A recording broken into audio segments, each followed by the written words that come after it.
All right. I think we're live. And we're live. What's up, guys? Welcome. Live with CGA from Las Vegas. It's been a minute, hasn't it? And Saturday. So not our on day, but it's our off day. Yeah, we're here, though. It's been a minute since, been a couple years. 21? 22, No, it can't be 22, that long. 23. I think it was around 23 or maybe end of 22. Like that. Yeah. It's 21, man. Hold on. Look it up. Yeah, now Fresh we got and to look it fit. up. Coach Greg, hold on. I'll tell you right now. But Coach, what's up with you, man? What's new? Man, I'm here in Vegas, man. Last time I came on your show, I was in California. So I'm in Vegas now. So making my home here and doing all the Vegas activity, you know? Coach, All right, we're live on Twitter right now, too. Awesome. He's back. Oh, He's we back, lit, guys. baby. We're back on Twitter. So it was 3 years ago. So 3 years. Okay, yeah. So Probably 23, 22. after hours No, he came with the on girls. after that, though. He came on one time after that. Really? Yeah, he did. He did. There you go. It's lost. You sure? 3 years, bro. I see 3 years here. I know. It's lost. Either way, it's been a while. We here. Yeah. Yeah. So, Coach, you've been traveling the world, man. Yep. Doing your thing. Living a free agent lifestyle. Yeah. What's that like, brother? Because I know most people complain, oh, bro, passport bros, this and that. But what's that like, bro? Well, I mean, I'm going to tell you, man, the limitations of the American male, most guys just don't have the experience to go outside. So they live in Tupelo, Mississippi. They live in Jacksonville, Florida, you know, some of these podunk towns, and they think that's where everything is. That's the epicenter of everything. So their fear is to be able to leave the country and go find something a little bit that might be suitable for them.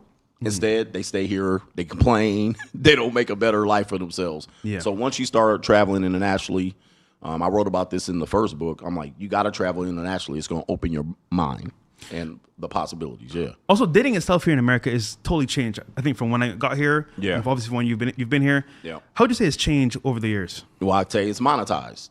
It's overtly monetized. Pay to play, huh? It's pay to play. They can disguise it however the ladies want to say it, luxury dating. They describe it as a whole bunch of things, but they're entitled to this. They're like, hey, listen, this is how we want to be courted. This is how we want to be romanticized. This is how you build us to be more secure. All of that is monetization, and they monetize it in a variety of ways. So it could be money. It could be the amount of attention you spend, the amount of time that you spend. At the end of the day, it's overtly monetized. So I made a discovery a couple weeks ago myself where I saw girls showing purity on Instagram, right? But it's funny. You go to their link in bio. Right. They have a Twitter. They got a Snapchat. And I'm like, let me go see what's happening there. Bro, I kid you not. I was fooled for a second. Right. Because I saw purity on Instagram. I was like, okay, cool. Modest. Not too crazy. Yep. But on Twitter, it was the Wild West. It was insane, bro. Bikinis, half naked. I'm like, what the fuck? But if you didn't click link in bio, you would never know. You would never know. But I think, you know, this conversation's been here for a while. Myron's even talked about he wants his girl to delete the Instagram, right? So what was that, 3-4 years ago? Yeah. Right. Now think about how much that's Or it's got to be changed. private, bare minimum. It's got to be private. So, Bare minimum, but think about that now. These women can't live without it. Yeah. And they would rather trade a possibility of a relationship. They're not going to delete the Instagram. They're like, well, forget it. You know what I mean? But that was the best possible relationship presented to them. So at this point, they Or can at least have a login. Like, you got to be able to control it is my point. Like, my point. So right? you would have With to the be able dude, to control it. Yeah. Right. So how many women are going to be able to do that today? Oh, yeah. Right. So Yeah, you most girls won't let you control their shit at all. Exactly. Why? Because they get attention from it. They Absolutely. be able to monetize themselves. And options too. Yeah, and options. Yeah. So it's difficult because when we were doing, like last time I was here, we're talking about millennials having problems with dating. Now you got to remember this. It's coming back full circle. So Gen Z, we're talking about 17-year-olds to 25-year-olds, really. And they're being introduced to all of the stuff we've already talked about over the last few years with the Gen X and millennials. So these guys are like 22, 23. They were like 17 when we started talking. So they weren't listening to us, but they're now experiencing, what the hell do we do with this beast? You know? And I said, Gen Z guys will be the first generation that will have to deal with their girls being monetized, right? They got a TikTok, they got an OnlyFans, and the guys have to date. They have to consider dating girls with those things. We never had to do that. I would argue nowadays with the advent of social media, though, and TikTok itself, you get clues and information about the girl beforehand. So, for example, you go to her TikTok, she's talking about her last relationship, why it failed, why she got ghosted. True. She's telling you about herself in real time. So Right. there's a benefit to it as well, but also downsides, as you mentioned earlier. Yeah. Yeah, I would say I agree with that the Gen Z guys are going to have to deal with monetized women. And I would say, like, for us, it was monetized on the low. Correct. For them, now it's going to be monetized overtly. Like, it's going to be to a point where in the next 10 to 15 years, a guy might get with a girl, marry her, whatever. Then he finds out later on that his girl used to be a sugar baby, or she used to be an IG thought, or she used to sell feet pictures or whatever. And that's kind of where we're going, where women are overtly sexualizing themselves for monetization. Whereas like before, growing up, you know, chick might strip, but nobody knows. Nobody knew. She might have a sugar daddy, but it was on the low, like nobody knew. So they moved a lot more quiet. But now with the internet, and also because we like have kind of mainstreamed it for girls to be promiscuous and to like make money off of men, it's mainstream now. Like and OnlyFans has shown that. You know, you get girls that are like wildly successful. Like we had an Amaranth then. Yeah. She made like 70 million on OnlyFans. Bro. So you got to Incredible. imagine, if you're a young woman, you see that, why wouldn't you take that route? Exactly. So they're Yep. going, and listen, I know a lot of young ladies, they're now 23, 24, 25. When they told me when they were 18, they signed up. You know what I mean? Like they did. So you're right. A lot of women are going to try it, at least, or they're going to sell some feet pictures. They're going to have a sugar daddy. So now the guys have to deal with that in their past. Whereas before, I stripped, I had to pay my way through college. That was the old thing. You know, I had to pay my way through college. You understand? But today, the strippers are doing it to make money. They're not paying their I way find it through funny. Even Amaranth herself said that women shouldn't do this at the very beginning, especially because like you're not making any money. Right. She's a special occasion, but with them, bro, you may make what less than 1,000 if you they're try. not gonna make that much and money. they're doing the They most. average like $100 a month. Yeah, something like that. And they're doing the most. Yeah. Smashing on camera, doing everything, and it's Yeah. like that's how you're getting paid. Yeah. So is it worth it? No. But I'll tell you this though, it's even more discreet. You know what they do as well? What's that? Premium Snapchat. Right. So I'm Yeah, like, you got hold that. on. Okay, no OnlyFans. This is great. No X. Awesome. But Snapchat, they sell videos on the low and they Right. make bank. I'm like, wow. Yeah, they can sell it on the low. They can go on the sugar daddy site, and so that's all they're going to do is sell pictures to guys that want pictures, and so they don't want to have that digital footprint. Because listen, I'm in Las Vegas. I mess with some girls. These girls, if I take their picture and run a reverse image search, Bro. it is crazy what pops up. I mean, I've had girls come up and they did the whole BDSM. You know what I mean? Like it's crazy. And I'm not talking about very older women. These are 18, 19, 20-year-old women. They already have a digital footprint. So the problem is they're going to want to be enticed by the money.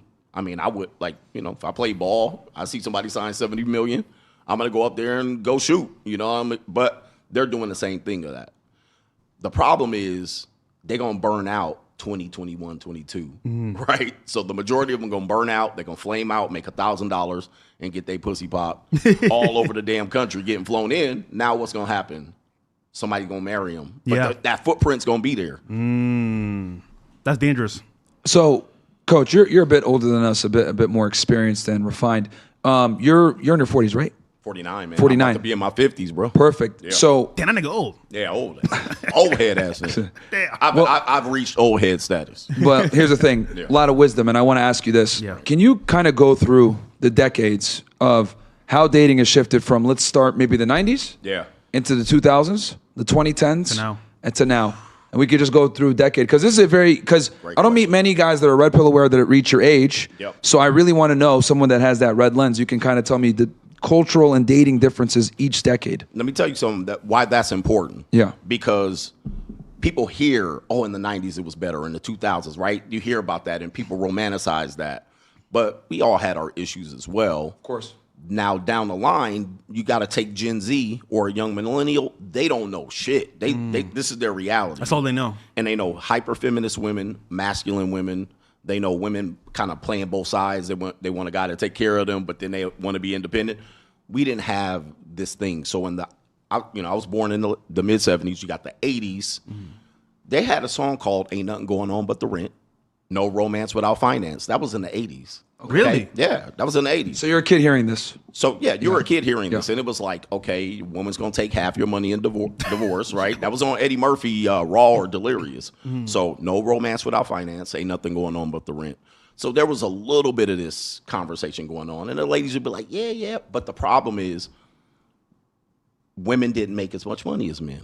Okay. Like the corporate world wasn't like these boss babes. There was still that expectation of the man being the breadwinner. Exactly. Okay. You're going to be the So that breadwinner. makes sense. So there was like 80-20. 20% of women could go that way, but the majority of women were like, hey, you know what I mean? I'm going to need a man to take care of myself financially. So if you were out here single, you were out here struggling. So this strong independent bullshit wasn't a thing in the 80s. It wasn't that thick. It Okay. was starting to happen, but the majority of women hadn't latched on. Gotcha. The 90s, you start seeing it a lot more, right? Queen Now, Latifah. in the 90s, you're old enough to date now, right? At this Yeah, point? in the 90s, okay. I'm dating. So I want to, yeah. 93, I'm 18. Okay, perfect. Okay, 93, I'm 18. I'm in college. What was that like?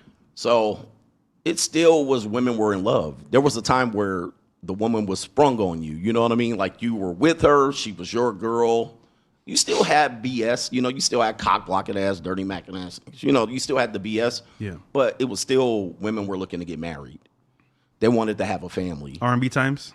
What's that? R&B times. R&B times, yeah. You talking about Jodeci and, you know, women would sit around. You could call the little TV show, the radio show, I dedicate my song to my girl. There was still that sense of relationships one-on-one were possible. Now, most guys here, they wanted to be like, everybody got a girl. Not really, not everybody got a girl. You still had to introduce yourself, cold approach, run game. You could do that. But I think the advantage. Would it be fair to say it was a requirement back then? Yes. Yeah, there's no other option. You There have was to do no that. digital. Yeah. You got to walk up and get the phone number. You had to have the pen and paper or remember the phone number. And then you had to go back and decipher the phone number if she wrote it. Okay, is that an 8? Is that a 9? And you dial 158 times to make sure that you get that number. And then you call her. And then you still had the games like, okay, I'm going to wait 2 days to call her back. Or you hit the answer I'm going to put a machine. pin in that one because I got to ask you about that one later on. Yeah. Okay. So you still had to have game, mouthpiece. But I think the advantage was to the men. And so when you look at where women are, they don't want to go back to that. Yeah. Because you could have a rotation. You could cheat on her. You could cheat on her without knowing. Like that type of stuff. But that was the 90s. You still could get a girl, and the girl will want to be with you. But, of course, if she was good-looking, extremely good-looking, monetized, they were looked upon as them girls over there, them hoes over there. They're like they kind of out there. Yeah. You know, there were girls still with the. You know, I lived in Los Angeles, so Southern Cal. So I had the Lakers, the Raiders, the Rams. Everybody was out there. At the end of the day, it was only a small percentage of girls that were doing that type of lifestyle. Got it. Most women by 24, they was packing it in. Okay. They packing it in. They like, okay, I had my fun, but now it's trying to pack it in. 24, 25. So it was odd to run into single women at 25 years old. If they in the were, 90s. they was going to be single for a long time. That's a they problem. still had single mothers. Okay. It wasn't every woman, but Would it be fair to say 25 in the 90s is the equivalent to like maybe a 38-year-old today? correct. Okay. Correct. Perfect. So now that's women- how society looked at her. Yes. Like you're a spinster now, basically, you're a spinster. at 25. At 24, 25, like if you're not trying to get serious and get a relationship, you're going to miss the window. Gotcha. What about Okay. men's income? Was that a big factor back then as well? In terms of, Like, for example, average income, 50K. oh yeah, nobody was making 100K out there. I mean, 100K is equivalent to 300, 400,000 today. Yeah. Got it. Yeah. In the Okay, 90s, so yeah. if you were making 100K in the 80s or 90s, you That's killing doctor it. money. balling. You That's doctor, doctor yeah, money. You doctor, lawyer. Yeah. You're on 6 the Bill figures in the Cosby. 90s is doctor money. Yeah, not many dudes were doing that. And if you were, you had a wife. You know, the women was going to not mess around with you. You had a wife and you had a family and kids. Yeah. They used to call them yuppies. Okay. Yuppies had the 100, you know, heard they had the that. BMW. Wow. Yeah. That's a very, wow. 1980. So you made 100K. You were a yuppie. You had, especially if you were young. But I would say, dude, I'm gonna tell you, man, boomers they didn't make 100K until they were in their 50s or 60s. So they grinded it out, making 30, 40, 50, 60, 70, right? But then you go to the 2000s, right? So you get to the 2000s. Well, before we get to the 2000s, because Okay, I have stay some in the more 90s. questions on the 90s. Yeah, because Yeah, I want to yeah, really break this down by decade, because this is rare where you get someone that lived through all these decades. Yeah. That has a red pill lens. So, would you say that the game, right, the dating marketplace back then, since men had to approach, Yep. did women actually value those approaches more than they do now? I think they appreciated them more because if Okay. you weren't approaching, the woman gets nothing. If she didn't accept an approach, she was cooked. Now, you still would get shouted down and you ain't ish, you know, like that type of thing. But I think if you said something to a woman, like we used to stand on the bridge in college, you know what I mean? And we used to just stand there, you know what I mean? And the girls would just walk by all day and everybody getting something. You know, all the comments were flowing. Right. And so the women knew it. They was going to cross that bridge. So if they didn't cross that bridge, they wasn't going to be seen. But at the same time, did they like it? They might not have liked it, but you still wasn't going to get seen. See, in the 90s, there was no way for the woman to get anything outside a social circle or approaching them. Nightclub. the woman had to be seen. If she was sitting at the house in rollers, Nobody would know. nobody sees her. So you want a husband, you want a boyfriend, you want to be seen, you got to go outside. Got it. So there was a bit of impetus on the women to, because they get a bunch of attention today, so they don't need to leave the house. They don't need, right? They get all the validation they need. So they had to actually step outside to get attention back then in the 90s. And you're saying that they would appreciate that approach a bit more. it was appreciated. Versus approaching now. them was the expectation. Yeah. Versus nowadays, a lot of the times if you're not a Chad, she's annoyed. Right. I've always said that I think modern women look at men as mosquitoes. Like, what the fuck, man? Like, get off. Like, Right. I've got my attention for the day. I'm tired of you. Exactly. They're annoyed by it because I think 80% of men are invisible to them. Yeah. Right. Whereas we would probably have sex with 80% of the women. Absolutely. We see, right. So I would argue it's now 90 to 95% of men are invisible now, I would say. correct. And Yeah. some women don't, either they know that and don't care, or they don't realize it. Yeah. Also, nowadays, you know what they can do beforehand? Research. Oh, who's this guy? That's true. What's he about? Look at Instagram. Look at his social media. Oh, he's popping. I'll respond to his DM. Exactly. In So person, you it's got- like, who's this nigga? Yeah, exactly. So you would have to demonstrate something of quality for her to be like, okay, maybe a car, maybe a lifestyle. So I always tell guys, I'm not a big cold approach guy, especially today because of those issues. However, if I'm at the top floor or an area of Caesar's Palace that she knows you have to be somebody to be there, then Lifestyle. she's going to probably be more a better recipient of a cold approach. Yeah, of course. But if I'm at the valet, she probably going to be, because when my cars roll up in the valet, now all of a sudden they open. But of course, Yeah. without that knowledge, you're just a regular guy. Facts. Especially for young black men, we're all they all put us in the same category. So you ain't shit, from the start. Yeah. Until they see something. Understandable. Okay, so the 90s, all right, so that's that very interesting dynamic. So the main takeaway, 24-year-old woman is basically the equivalent of a 38-year-old woman today. Correct. Women actually valued approach more, and they had to go outside to get anything. Right. And they appreciated it more. Guys, by the way, like the video, we got almost like 4K watching, Let's pretty go. much on YouTube. And Coach, where can I find you as well, just for like? Yeah, you can find me. Coach Greg Adams is the big main channel, and Free Agent Lifestyle is the other channel. Cool. So that's the Cool. one. Let me add one more thing on please. the 90s. So church was a big deal. So women went to church. Hallelujah. So they went to church. So you can find a woman, you can find a God-fearing woman in church. So it was like women had, like today, women will be hoes and go to church. Right. Party on Saturday. Part of Saturday church in Sunday. church. Now they did have that back then, but you could still find a woman. If a woman's in church, she might be intentional. So the to church find was a husband. more viable way to meet a chick. Yes. Matchmaker. Okay, Yes. really. They will match you up. Versus nowadays, it's a joke. But like back then, It's a you're saying joke. it was viable. Oh, it was expected that people more went to church back then. If you didn't, they call you a heathen. So you could find a woman in church, and a woman wasn't pretty much done. Like if she was a single mother and under 30, she could find a guy. Okay. Whereas today, guys ain't trying to mess with it. Let me ask you this. Okay, Yeah. How did they look at single motherhood back then in the 90s? It was like, oh, you poor girl, you princess warrior, you do it all by yourself. That guy was Also, they still were championing that shit. They would be like, you got taken advantage of. Some guy did something to you to that point where he left and left you out there hanging. So I'm gonna come in and fix that for you. Was that only in the church or outside as well? Outside, yeah, outside. Single mothers didn't have a negative reputation like they have today. Because the only reason I asked that is this is a weird connection, but Yeah. I'll never forget Ted Bundy's mom when she was raising him. Yeah. She raised him in a home for women that that basically bastard children. Right. Because it was like something that was very shameful. Like you couldn't be out in society as Right. as a woman without a dad. That wasn't the 90s though. So by 90s, that's kind of not stigmatized anymore. It had less stigma that she was out here hoeing. Okay. That she was out here doing something. Yeah, because the People 50s were- and the 60s, bro, Yeah. it was a problem. Like they didn't want them outside. Like you don't have a husband and you have a kid. They had shelters for them. Let me tell you what. Let me tell you. Yeah. Bro, that's how Well, shunned it. Yeah, they used to shun that shit, bro. And let me tell you. Shame Shame, was yeah. real. Shame Yeah. was real, Yeah. so we don't have shame anymore. Not but anymore. back So by the 90s, the shame had evaporated. it was starting to evaporate. Okay. Where guys could look at a woman and say, she got 2 kids. That's a good woman still. She's in church. She's focused. Okay. I think I can make something out of that. So dudes will make families out of that. Okay. Yeah. Scary. Shit. The other thing I was promiscuity. How was it viewed in the 90s?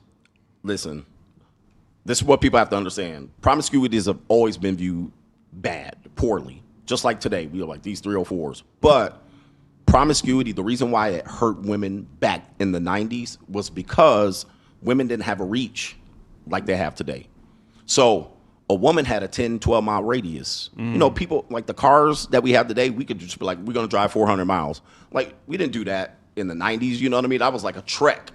So, especially for a romantic relationship in the 80s and 90s, nobody's driving 300 miles, flying out here and there. An airline flight was like, 500, 600. It was expensive. So dudes weren't flying girls in. You weren't going to just fly out on a whim to go meet somebody. So your radius is right here. Your high school and the 5 rival high schools, your college campus, maybe the rival college if it's close. And that was your circle. Friendships matter. People would set people up. Hey, my friend Tony want to talk to you. That's how people got together. So that if she was a 304 with that group of people, she cooked. Cooked. So then if I date her, the odds that somebody dated her in that radius is high. Where today, the woman could go, boom, boom, she all over here and come back to you and you don't know nothing. To your point, nowadays, Coach, women can travel from China to America. Easy. With no type of background. And try you some know bullshit. This. Yeah, you know this, right? Yeah. The area codes have changed. So you're right, 100%. Yeah. So, it's just they had a limited market and they had a limited time because they only have these people right here. So basically, women were more reluctant to engage sexually because they understood that there would be serious social consequence due to a more constrained environment. When I was in college, I started dating this girl. My homeboy was like, "Oh, I banged her in the bushes." That fast. Damn. She was cooked. Yeah. And you might have thought maybe because she went to the high school over here, nobody know about her. They don't enjoy the same anonymity. They don't have now they can move in a little bit of a different space and come out here and say, "Hey, I'm holier than thou." They could be on. Purity. Yeah. All right, let me ask this then, and then we'll go to the 2000s. Obviously, early 90s, you're 18, 1993. Yeah. At this point, hip-hop is going mainstream, right? With obviously, and you're on the West Coast. Snoop Dogg, Tupac, etc. Yeah. Violent gangster music, as well as, they're talking about women as well. Yes. And having sex and all this other stuff. How did that play into the culture? Did it affect the black community more? Were white people listening to it too and also engaging in the bullshit?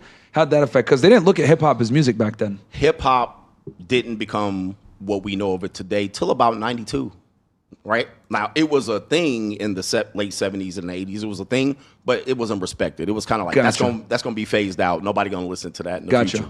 But right when gangster rap came in, which I call the time bomb of the black community, that was a time bomb. It was kind of almost worse than the crack era. Okay. Where, let me tell you, in the 90s, you start hearing women say they wanted to openly date guys like Dr. Dre, Snoop, Tupac. Like, they were their boyfriends. Like, before that, they didn't want guys like this. These guys were off limits. Like, gangbangers were a small group of people. Yeah. Today, everybody a gangbanger. Or a drug dealer or a pimp. Like, these guys were the lowest of the low. Holy shit. So are you saying the early 90s kind of ushered in this era of girls getting with crooks? Yes, let me tell you where. I'm going to tell you where. There were a couple of songs that changed the trajectory of how women dated.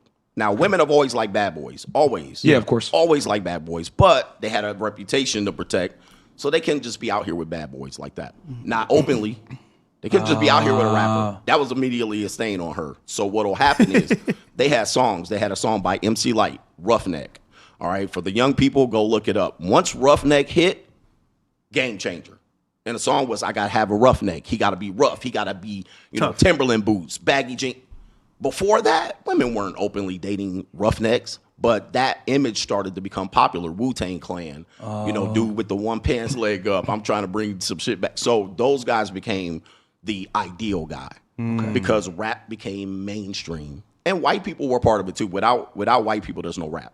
Yeah. There's no hip hop. They're the ones that actually buy it. They buy and support it. Niggas are bootlegging, bro. Yeah, they're bootlegging. Like, come on, man. Yeah, the niggas. LimeWire, all that shit. Bro, niggas are giving you, it's bullshit because they give you the CD and it's all thin. Yeah. And it has a little paper thing. It's bootleg. You're like, what the fuck? Yeah, they call that bootleg. Or we would say dub this. So my homeboy get the DJ Quick. Hey, dub that. I give him a tape and he just copy it. Yep. So, you know, the rap industry is overwhelmingly consumed. White people overwhelmingly consumed. Yeah, they're the actual ones paying for it. Yeah, so when a guy went platinum in the 90s, a rapper, it was white people. Of course. White people. It wasn't black people Yeah, supporting them. you ain't going platinum off niggas, bro. Yeah, yeah. Fuck so no. yeah, and shit, Yep. the manosphere is proof of that too. You can't go big without that. You gotta have a crossover. Yeah. But what I will say is, in the black culture, when they support something heavily, Yeah. what happens is white people say, "Oh, that's cool now," Right. and then they go buy it after. So the it black starts with community other- has to. Yes. Yeah, they have to So you support need it. to base the black people 100%. Exactly. Yeah, but that's just to give it the credentials. But then the white people are the ones that they're actually gonna buy take it like NWA straight out of Compton. They're was going to pay for the concerts of the white people. Yeah, overwhelmingly it was white people who bought that out. But they don't think it's cool until we think it's cool. Correct. So you need Oh, you need to Straight Outta have Compton was white people. Oh yeah, overwhelmingly. That Yeah. it was the first. I believe it was the first album that went platinum. All right. When Straight Outta Compton, because That's I 89 lived in too. the cities. I lived in the city and moved to the suburbs. White people loved NWA. They love Public Enemy. They love these fringe rebellious bands. Yeah. And those bands were on labels. I ain't gonna get Myron started, but all right.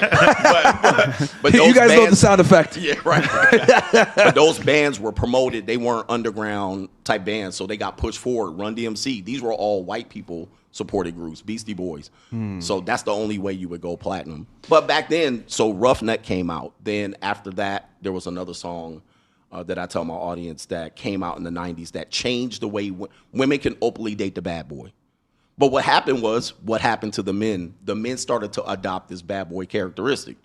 They started to dress like gangbangers and thugs and hoodlums. Bandanas. Bandanas, you know what I mean? They started to wear the Timberland boots, the baggy pants. So the men said, oh, the women are going to date those guys, then I'm going to become that guy.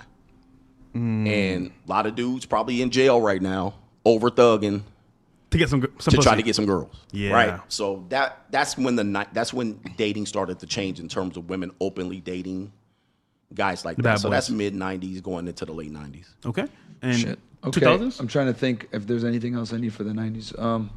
So basically, the last thing I'll say is, so you would say early gangster rap was what created this ideology of dating thugs and made it okay, socially acceptable. Made it okay. Girls, it used to be you have a thug boyfriend, you kept it from everybody, you didn't tell them. But now, after NWA, Snoop Dogg, Dr. Dre, Tupac, etc., yeah. now it's cool to Wu-Tang. date a thug. Yeah. And they can- publicly do it. Publicly, they walking down the street with them, and everybody's like, you know, he ain't gonna be no good for you, right? So this is the whole conversation about who's the victim in single motherhood, is the woman or the man? Well, the woman openly chose these type of guys. Oh. So they want to blame the guys. Well, he didn't take care of the girl. He didn't take care of the kids. But I'm like, those women openly dated those guys. Okay. Right. So this is okay. This you just said something really profound. So two things happened in the 90s. Get from what I'm hearing from you. The commercialization and acceptance of dating Hoodlums. Hoodlums. That's what I call them. hood niggas. Hoodlums. Yeah, Yeah. So basically, hood Yeah. niggas, right? Igaboos. Like guys that, quite frankly, are not going to be able to be good providers. Correct. Right. Right. Then, due to them accepting this, the acceptance of single motherhood from dating those motherfuckers. Exactly, because they can still be the victim at that point. Oh, these guys don't take care of their kids, but they openly dated those type of guys or guys that became those guys. So it's a two-part situation. It's now it's acceptable to date thugs. Yep. But on the other end, we're also going to accept the fact that they might get you pregnant and leave you. can fall and back. we're going to Right. support you. Yeah. And we're going to support you. You poor lady, you know these guys ain't shit. What about You know. TLC? No Scrubs. There you go. So No Scrubs goes Yeah. into that was the 90s. So that was the other song. Yeah. So you had No Scrubs and Roughneck. That was the 90s. So women can openly say, can I take it back for a second? Yeah, Y'all please, got time? man. Yeah, Check yeah, this we got out. time. There was a time where for women, like today, they listen to rap. They be in the club to the window, to the wall. They be in the club To the rapping. window! Yeah, they be rapping, and all races of women. They be out here rapping the worst lyrics, Yeah. and they'll dance and shake to it. Let me tell you, man, that's new. Women didn't listen to rap like that. They didn't sing the raunchy-ish stuff in the early 90s. They weren't like, hey, we like this raunchy-ass rap. They were like, this disrespects women. This makes us look bad. Really? Y'all talking about your mama. I'm not a hoe. Where today, these women at Future concert, they doing the raunchiest shit, and then they want you to be a gentleman, right? Or they'll date those guys openly. So women didn't listen to rap like that. But I think TLC was a more hip-hop R&B group. Like the rapper was Left Eyes. You started seeing groups mix Yeah, hip hop. she was rapping. Yep, she was. Before R&B was distinct. Because she couldn't sing. Yeah, she couldn't sing. So they started to mix hip hop and rap so that then they can put out this No Scrubs and the women and men can hear it. You know, it's funny when I hear Chris Brown, these hoes ain't loyal, and they sing along, and I'm like, but that's you though. Right. That's you. Exactly. Right. They singing that long to that. Yeah. But they'll do that. They'll sing along to the music now, but say, well, that's different.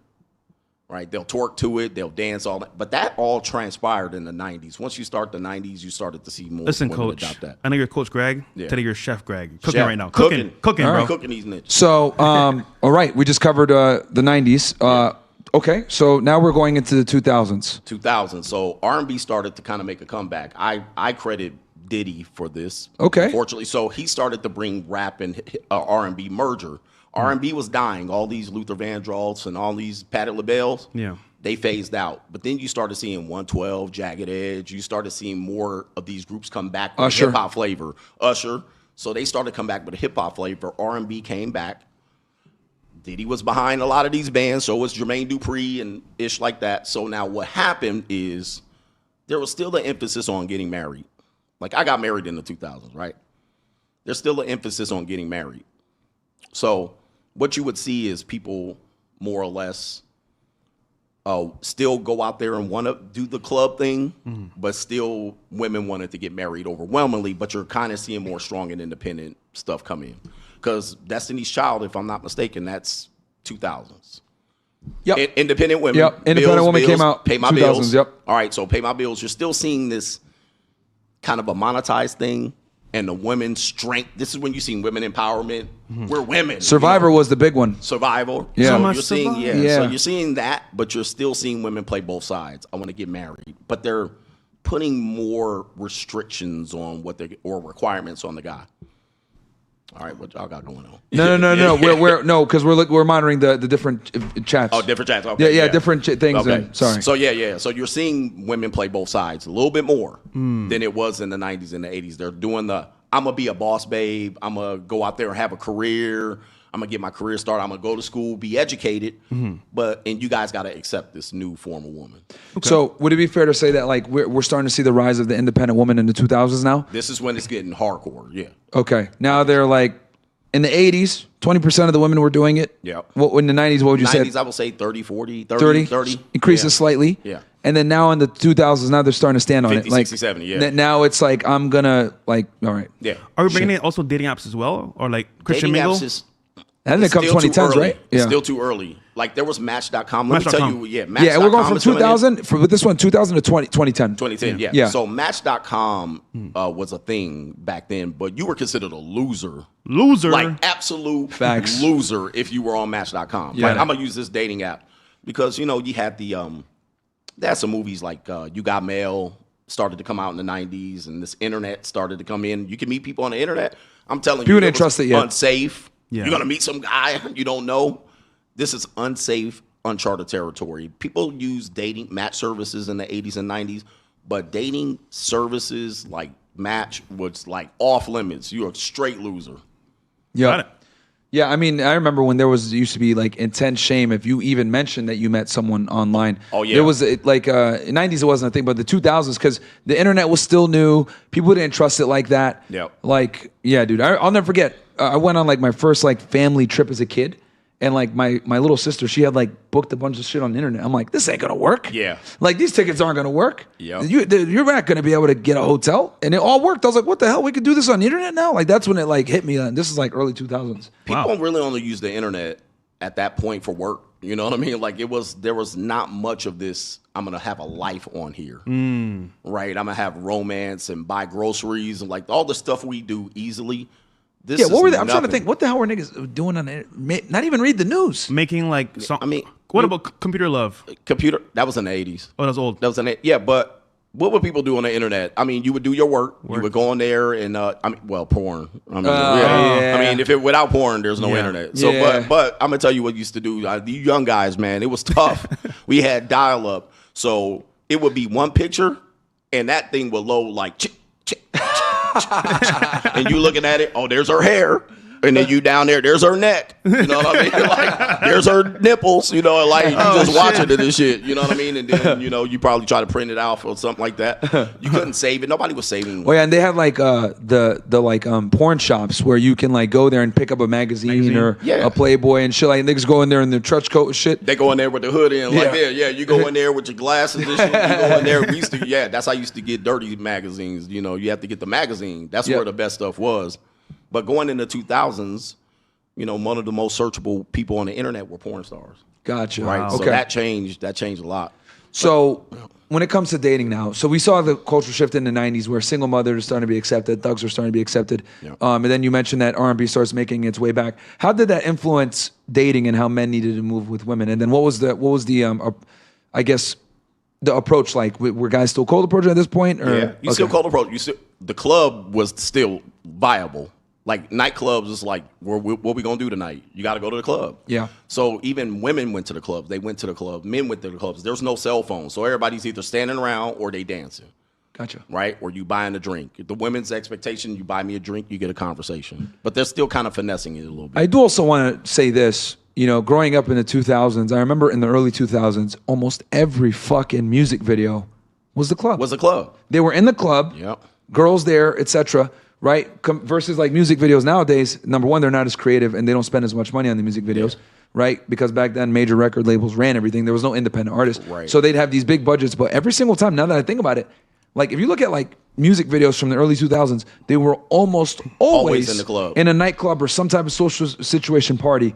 And and if they did have a cell phone, it was like they'd pull out a sidekick or some bullshit like that. Yeah, that was like the cool thing. Yeah. But so cold approach is still viable. Girls still aren't getting attention unless they go outside. Right. Were they still like, as I guess, they still valued the cold approach? Yeah, you weren't going to meet nobody. It's like, let's see how many numbers we're going to get. So it was the expectation you was going to approach, but now they can, since no scrubs, they can shoot you down. Yeah. Okay. Right. So now you're getting hardcore rejection. Like you getting hardcore rejection. I was going to ask you, that's the dovetail right in my question. Yeah. What are the major differences in dating between the 90s and the 2000s? You say it just got harder? It got harder because I could stop a girl 80s and 90s. Hey, how you doing? Let me talk to you real quick. Mm-hmm. She either be, she hit you with that or keep walking and you might have to catch up. And hey, let me talk to you, sweetheart. And she might be like, okay, go ahead and put your what you're going to do. Put your work in. Let me see if you a fool. They'll give you the chance at least, or they'll be like, that type of stuff. It wasn't this cash at me shit. You know what I mean? It wasn't that or this straight where they just look through you and around you. Yep. That was not the norm. Today, that's the norm, right? Where they could just be like, cash at me. They look through you or around you.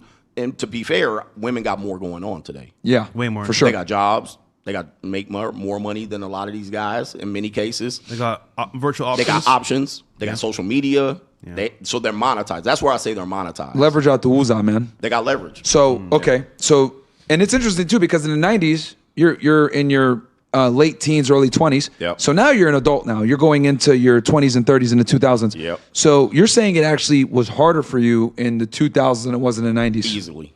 Wow. Easily. Even though you're making more money and you're more successful now? Easily. So I got married. I cold approached my wife, right? Okay. So I met her, but we were in the same social circle. Okay. So it was easiest for us to we were in the same profession, but we just didn't work at the same place. Gotcha. But I just met her. Hey, what's going on? This type of thing. But it was expected, and she didn't shoot it down, like type of thing. It was like, oh, let's see what happens here. Now, I regret that day for the rest of my damn life. But all right. I wish I could go back to the future and stop myself. But that's another thing. Yeah. But you're still seeing women want to get married. There's still this, I want a husband. Right. Kids. Creating a family. It still exists more than it doesn't exist today. Okay.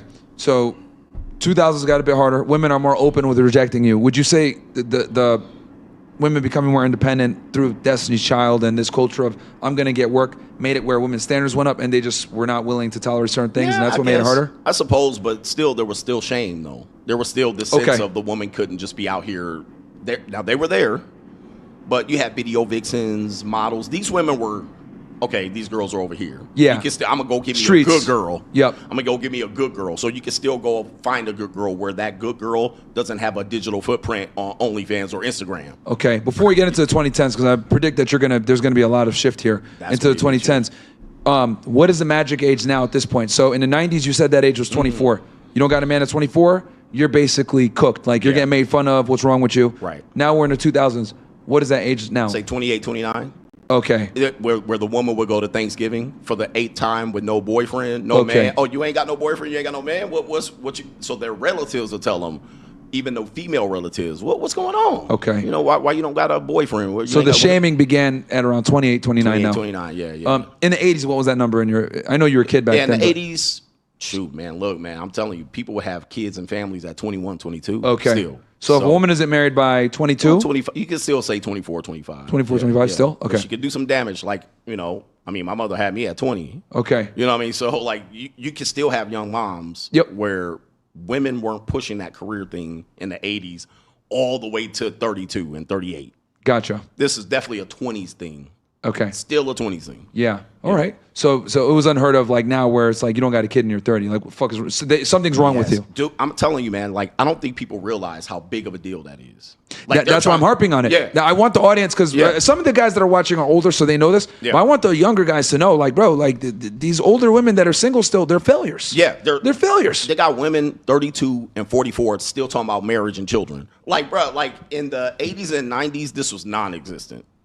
Now, that didn't mean women weren't having children at that age. They could have had their 5th kid in their 40s, right? Yeah. Or they could have married their 3rd husband. Yep. So it was something still there. But women are going, I'm going to trick off my 20s, and then maybe mid-30s, I'm going to think about having a family and husband. This is new, and not only new from the 80s, this is new in the history of human beings. How important is money at this point? Is it still important for dating? Yeah. I mean, you could be broke. You could have some struggle love. You could have some struggle love. You could have that Jaheim. Jaheim was in the 2000s, that struggle love, type of shit like that where y'all going to build together. Yeah. We're going to get together and we're going to put a family together, build, and we're going to have our apartment, sleep on crates, and then we'll eventually build something together.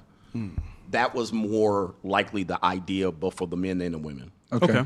Now, once you get into 2000 and 2010, that's it's over. That's done. Right. It's cooked. Yeah, that's good. Should we reach out before we get into the 2010s? Because I know that's going to be a big shift. Is there anything that we need to look at? Sure. And shout out to all you guys. Guys, I'm live on Twitter right now. We're live on Rumble. We're live on YouTube. We're live on all the platforms. We've got Coach Greg Adams in the house. It's a great discussion going through the different decades. So also, crypto course is still live for only our people at this point. Yes, it's only live for us guys. So get in there, don't be a brokey, so you don't end up with the struggle of. Ain't no struggle love out here no more. They want you pre-assembled. You got to be ready. Yeah. Okay, so let's go into the 2010s. I predict that there's going to be a lot of changes here. This is what destroyed everything. So the 2010s, obviously, Tinder, Bumble comes out 2012. Well, Instagram comes out 2012. Tinder, Bumble, the iPhone 3 comes out. This is the biggest selling iPhone. iPhone 1 and 2 didn't do anything. I think Instagram had a part in that because people were still using Android. The first iPhone was 2008, 2009. I think the iPhone 4, that was the big one. That came out 2010. I think it was 3S, then the 4. So this is 2010 going into 2011, 12. So this is when most people are getting an iPhone now. They're turning in their Android. They're turning in their Palm Pilot and their BlackBerry. They're like, it's iPhone, right? So now we have BlackBerries are starting to die. So now we have apps, and the apps work better on the iPhone than they do. So everybody's like, let me see this, right? So Instagram's out 2010, 2012. Tinder, this is hookup culture. So hookup culture for people, many people were born in hookup culture. Hookup culture is brand new, 2012. You can swipe. You're not a loser too much anymore for joining Tinder, although people, if you met a girl and then you met her family down the line, you would never say, hey, I met my girl on Tinder. You probably would I met her at a coffee shop. It still was passe. But now women can reach. The woman that is considered 4, 5, 6, and 7, she can reach 6-pack ab, muscle. She can reach a guy, and she would hook up with him. She wouldn't want a relationship with him. She's just trying to get her rocks off underneath. Then she would go find beta man. So basically this like whole social circle circumference game that they had to adhere to and to avoid being shamed in the 90s and the 2000s, that's gone now. Now that anonymity is finally here that they've been looking for. They got they could just do undercover at night. 9:30, meet somebody on Instagram, meet somebody on Tinder, come through. Now women will blame the men for this, but I'm telling you, it was them doing this whole thing where they can get their rocks off and get the sex that they want, get choked, hair pulled, all the dirty shit that they're watching. Now women are more likely to consume porn at this point, because if you were a guy in the 80s and 90s, early 2000s, and you bought a Playboy magazine, women are like, oh, you one of those guys. Now women want to be Playboy models. Now you're seeing model mayhem, and a lot of the women wanting to be models now, and they're saying they want to be models, and you're like, what the hell? I think they had a show on E! With Hugh Hefner, and he had 3 girlfriends. Now the women are like, we like that. Paris Hilton's out. We like that. We want to be her.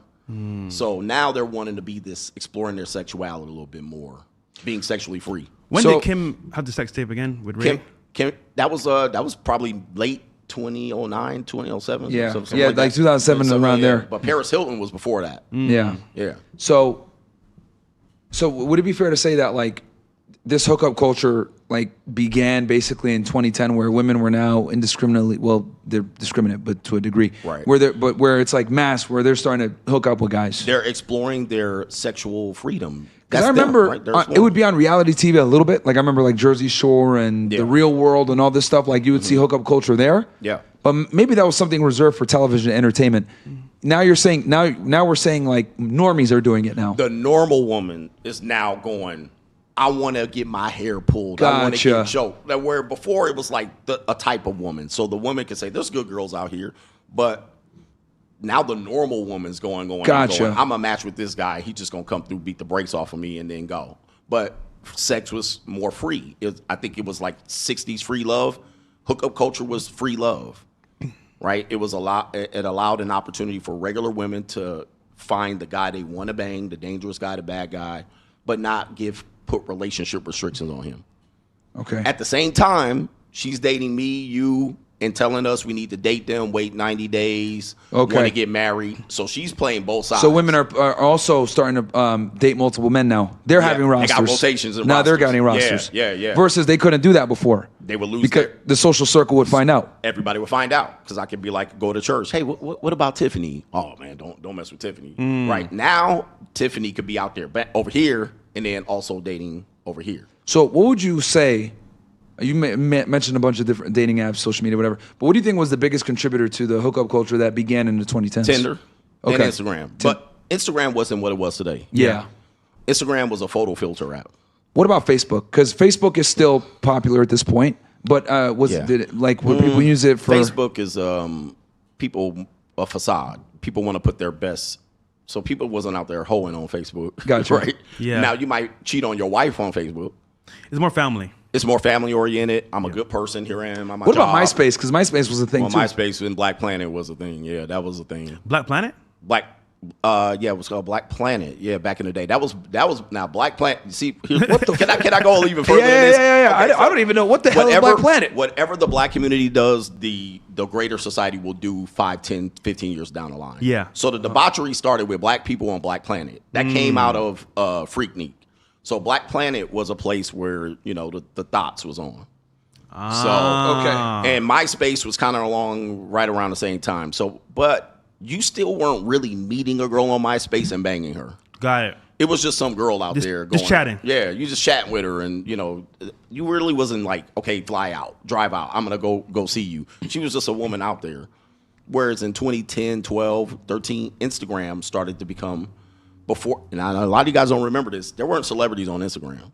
No, there weren't. Okay, there were Instagram celebrities. There were people that were popular. They started getting popular on Instagram. Celebrities still were like, oh, speak to my publicist. Right. They would go out and get a paparazzi. That's a very important distinction. Very. That you this whole internet influencer was not a thing. No. It wasn't real. No. Like you're right. Like the real celebrities were your traditional celebrities. Yep. Personal trainers. Yeah. It really, like, girls weren't dotting. I think at the time it was the whole duck lip. Yep. Like, there were those girls. Yeah. So you're starting to see women getting attention doing, scantily clad, like it's kind of, today it would be innocent. Like, you're like, that's what was pop. Yeah, but women started to get a little bit more, like, women had to be doing something. They had to be a personal trainer, scantily clad. They couldn't just be like this style. Yeah.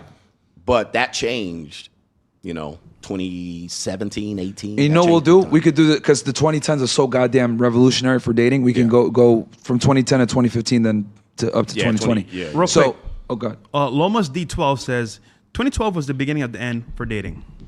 It was pretty much. You could just say that was the year it was done. Okay.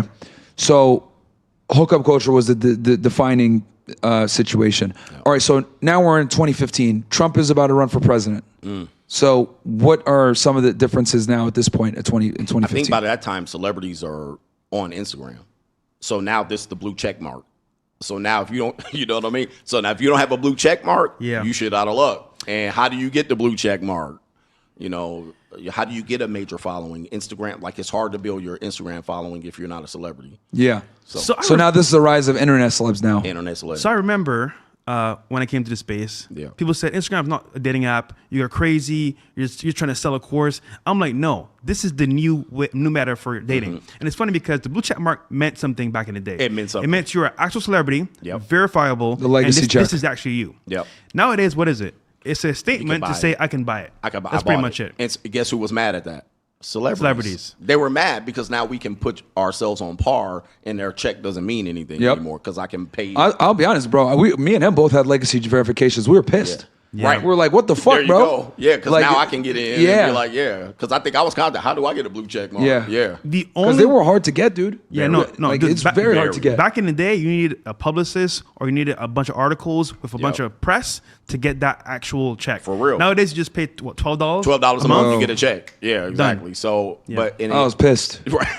Because you paying a lot of money to get it. Yeah, because I had the real check. Work. Yeah. Yeah. So you needed like press or like actual articles and shit like that. And dude, I had like so many articles of them talking shit like Fox News, misogynist, whatever the fuck. Right. So that's how you get verified. But today you don't have to do that. But back in 2016, and Vine was huge too. I forgot to mention this. Vine, like a lot of these like big celebs that we have now, internet celebrities. Yep. A lot of them started like the Vine. Logan Pauls, etc. They were Viners. Yeah, they were Vine. Vine was big. To our point, Lomas super chat again. He said only NBA players can get girls on Instagram. Every girl I message on Instagram ignored me.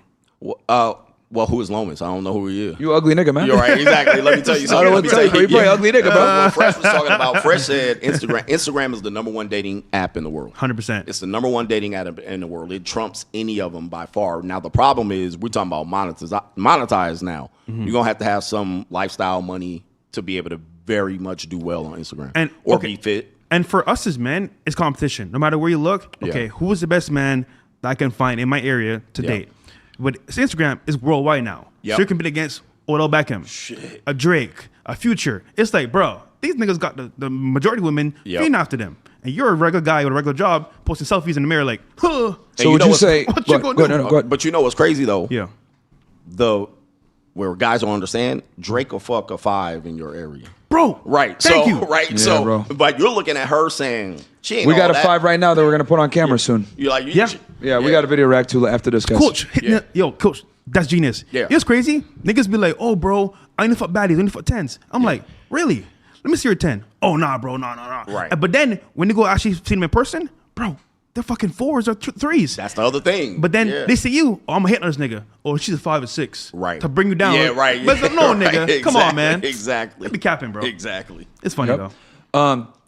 So now we're in 2015. So in 2015, you're saying we're starting to get the shift in the rise of the E-celebrity. The E-celebrity. Yeah, because Vine at this point is like, was Vine still around 2015? I think it had just started. Just started. I believe. I thought- It might be started phasing out. Yeah, I think it started because I think it came out 2013ish. Yeah. And then it's maybe started 20 phasing out. 17, 18. I think Twitter Okay. bought it at one point. Yeah, if I'm but not Instagram mistaken. is mainstream now. Everyone got an Instagram. Everybody got it. You don't got an Instagram? What the fuck's wrong with you? Like what? Well, Yeah. We're banned, so yeah. Yeah, I would say, we're banned now. Maybe we'll come back. But yeah, at this point, so you're starting to see Instagram, like, if you don't got Instagram, people look at you like you're weird. Right. So we start to see the rise of social media. What else do you think, I guess, from 2015s? Well, actually, you know what? Compare and contrast it to the 80s and 90s. Okay, so now let me There tell we you go. something. Yeah. A woman could not get married.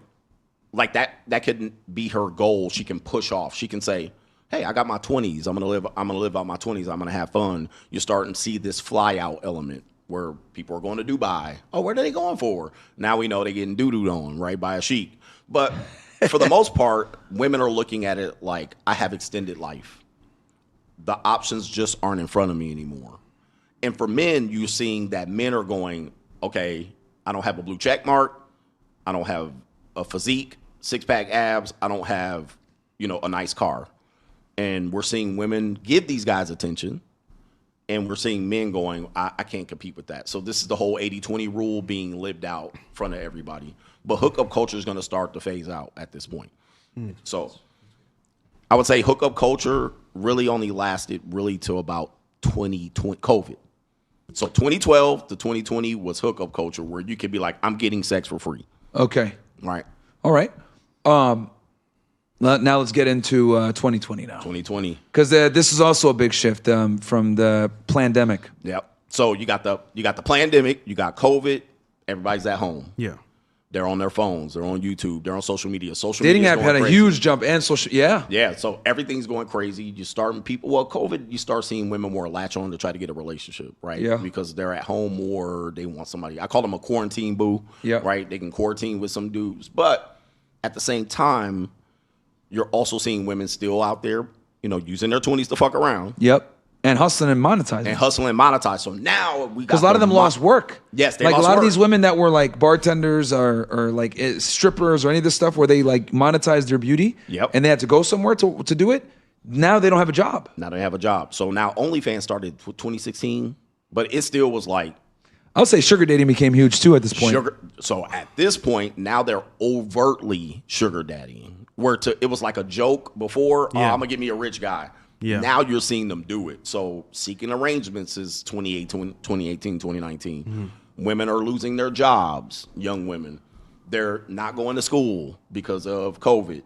So now you're seeing it overtly being lived out. So I call it the monetized dating marketplace right around COVID. Also, back then, there were scouts going to strip clubs, going to clubs, trying to find girls that were working. So you know what? Stop this shit. The OnlyFans, I'll manage you. Oh, wow. Constantly. Oh, yeah, the rise of OnlyFans too. Yeah. Yeah, rise of OnlyFans. A lot of people forget that OnlyFans has been around since like 2016. Yep. But it became huge in 2020. Because all these girls that made money being bottle girls, strippers, dancers, everything else like that, now they're like, damn, I need to make money. Yep. So they get on OnlyFans. Like every dancer, every stripper did OnlyFans. You had to. They because you don't have any means to be able to go out there and do earn. nothing. So you got a sugar daddy, you got OnlyFans. So now what happened was guys started to see it. At this point, we're popular. Mm-hmm. You're popular. You're flowing, right? Yeah. At that point, we're already doing this type of content. We're exposing this. YouTube right? was huge too. Like, well, I mean, basically, I would say 2020 was a turning point where a lot of people started to shift to watch their favorite content creator versus television. Correct. Like we started to see the mainstream media die a bit. Trump had already been doing this too, calling it fake news for 4 years. Yep. Yeah. Right. So we're starting to see the rise of independent media, the rise of people using the internet and watching their favorite influencer versus like television. Yep. But yeah, sorry, continue. Well, I remember I went to right when COVID hit. My channel's already. I'm over 100,000 subs. Yep. But I'm going to Best Buy during COVID, and people are buying lights, cameras, microphones. So people becoming influencers. Yeah. Women, men, couples, families. So everybody's TikTok is now gaining traction. So now people want to be. Now you're a celebrity. YouTube became super because like I remember like dudes used to just record with their iPhone and put videos up on some bullshit. Bro, if you try to do that shit now, like, and you're new, if you're already in the game and you could get away with it. But like, let's say you're new and you're just making a channel, bro, it ain't gonna cut it. You just sitting there with your phone. I remember at Best Buy, we used to go buy cameras back in the day. It was so competitive. Sold out. Yeah. I'm like, wait, hold on. Camera sold out, lights sold out. How's this possible? How? I want to be a creator. Everybody started creating. Yeah, actually, now that you mention it, Yeah. Bro, during the I couldn't get a fucking You couldn't get roll mics. You couldn't get roll mics. You couldn't get Sold out. cam links. Yeah. Cam links. I Cam remember. links, that's right, Bro, yeah. so Yeah. for Yeah, everyone yeah. watching this, right? If you want to stream, one of your best friends that you're gonna need, if you don't have a switcher, which most people don't use switchers, that's a bit more sophisticated when you got multiple cameras. Yeah. But what you would do if you have one camera and you're streaming, you use a cam link, and that cam link, what it basically does is it connects your computer to the camera. And I will never forget, Elgato had these cam links, bro. They were selling them for like triple the price because you couldn't get it. And then the lights, the lights, you couldn't get those either. Elgato lights. Remember the Elgato lights? You couldn't get those. You couldn't even get them. I had to buy like 5 of them at once, bro. because now you guys are bringing back like memories. Because at this point, I remember I had to buy all the equipment for the studio when we did our studio, Right. and I remember everything being hard to find and expensive. I was like, what the fuck? Yep. But yeah, you're right, because you start to see people get into being in content creation, and then also you're starting to see like television companies, news broadcasters, etc. They're getting on YouTube now. So they're not on I don't TV. know if you remember that YouTube around 2019 tried to sell out all the YouTubers. What was that the apocalypse or this it was was before our time? Yeah, it was after the apocalypse. But what happened was like Jimmy Kimmel and all of these corny ass people, YouTube started to favor them right before COVID. So YouTube was like, hey, the mainstream people want to be over here. And then right before COVID, all those people like these late night show guys, they started Trevor Noah. The fucking they started, bitch ass liberal right. South African, yeah. Right. So these people started to get on YouTube. But what happened was COVID hit and shut down their production because they would just shoot it from their studio. And they're in LA. And they had the worst restrictions. So now YouTube had to pivot back to Kevin Samuels. They had to pivot back to the regular YouTuber. Yep. Because they was ready to sell us out. I said that in 2019. They was ready to sell us out to the mainstream. Good point. Wow. But then COVID hit, and then they're all based in LA, and we know LA had some of the most severe restrictions and lockdowns. Exactly. Oh man. Yeah. So yeah, and and this is bringing back so many memories because it was only 5 years ago, but I remember, dude, struggling to get a cam link. Yep. Like I remember how much of and a pain webcam. that is. There's the webcam, Logitech.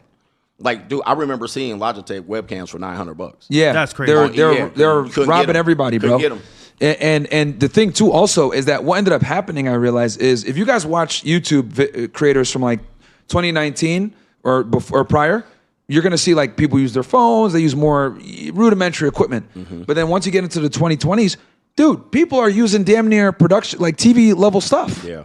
Well, right? you change in this space. You change the game, and I always say that you change the game because like AMS would just get his phone. He just sit it up like this. AMS would just be like, you know what I mean? He would come on. One of a kind. And so we all was like, that's how we get put on.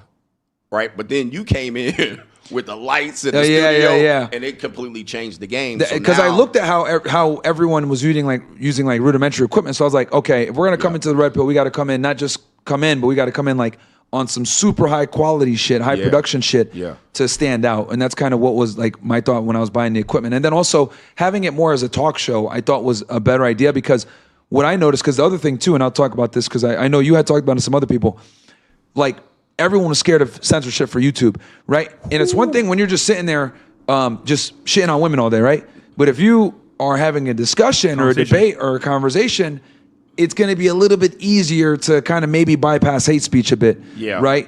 And then obviously that led the way for having these discussions with women.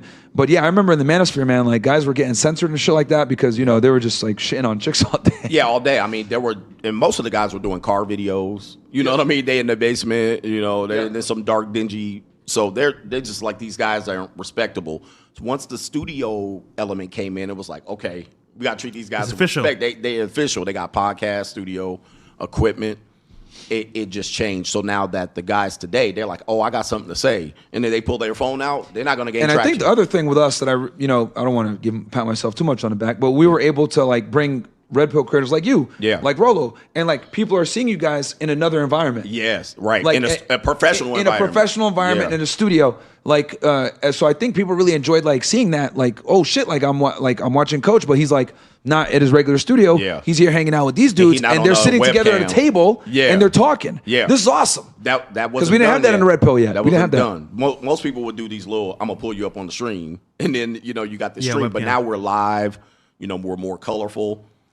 And I just think for that, it changed the game for everybody else. But all genres were doing better cameras, better quality content, better editing. People are starting to get teams. You got a team. Yep, live streaming and shit. Live streaming, yep. And I'll say this too, right? Like, I genuinely think like, though we kind of did the thing with the podcast and the Red Pill space, look, if you came up with us, you're going to continue to come on the show. Right. No matter how fucking big we get, we're always going to bring people on because at the end of the day, this started off as a Red Pill podcast. It's going to end as a Red Pill podcast. And, whether it's women or politics or whatever it is, it's the truth. And that's one thing I really like because it's bring other guys in. Because a lot of you guys like do your own shit, right? So you stream, it's just you. But I think there's a certain satisfaction the viewers get from having, them right now watching their favorite streamer. Maybe you're their favorite streamer, but now they're able to see you interact with us and us ask you questions and like kind of have you in a different situation where it's like, oh, I'm answering questions and it's off the cuff versus like when you stream, I know you're very organized and you have a template. Well, with us, it's like now you're able to be more chill. More of a personality. So, Coach, in the game, I think you're one of the best. Actually, I said you're one of the top ones, right? Oh, shit, YouTube, monetize your bro so I can get some traction. We're there with you, bro. We're there with you. I would argue you set the pace for law creators. Your whole show segments, people copy it, they don't give you credit, all that stuff. Right. But You made a What was video. wrong with you, bro? You made a video about the manosphere. Yeah. Why it died, why it's not developing, why it won't go anywhere. Yeah. Could you kind of put it in a more concise way for the audience here real quick? Yeah, just real Yeah, quick. very important, yeah. I think what happened was, and this is where I'm going to give you credit, is you just said you brought people in with their philosophy and you allowed them to showcase it.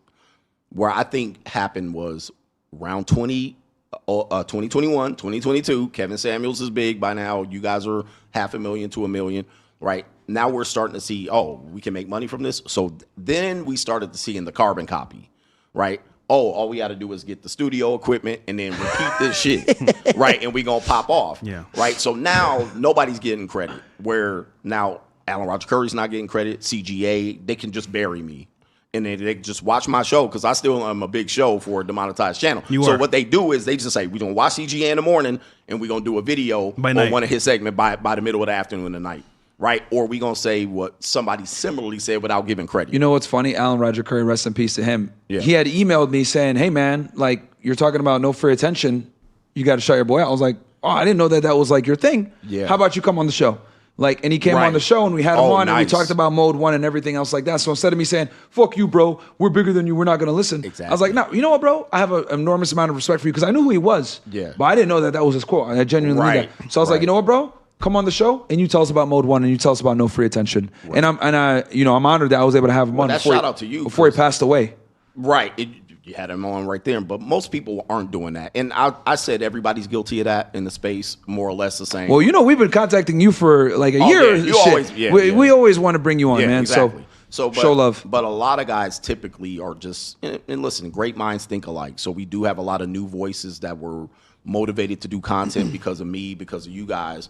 But what happens is it gets lost where it came from. Where did that come from? Where did that statement you say came from?